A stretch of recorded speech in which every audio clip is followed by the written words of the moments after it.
The US stance on imposing tariffs has been met with increasing opposition, criticism, and even condemnation from around the world due to the looming negative effects on the world economic system.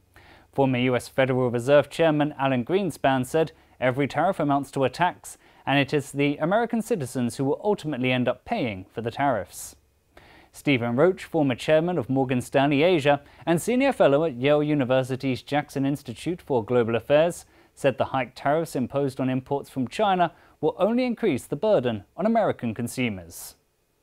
The Bank of England's Governor Mark Carney said that an increase in tariffs of 10 percentage points between the US and all of its trading partners would result in a 2.5% reduction of US output and a 1% of global output through trade channels alone. In Germany, the Vice President of Kiel Institute for the World Economy, Professor Rolf J. Langhammer, said that EU companies which have invested and built factories in China and the US will inevitably be affected. According to the French newspaper Le Monde, the trade war launched by the United States is irrational, and the US administration has put the world economy in jeopardy.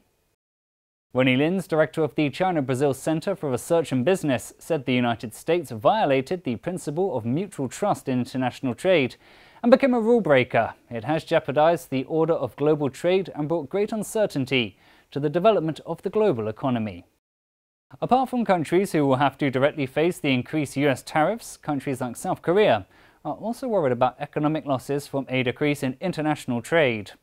The South Korean Minister of Trade, Industry and Energy, Paik Eun-gu, said the indirect effects of US-ignited trade war will reduce South Korea's exports to China by $190 million and exports to the United States by $500 million.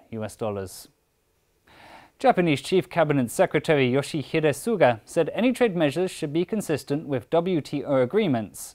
The Japanese government stands firmly against Washington's latest moves towards unilateral protectionism.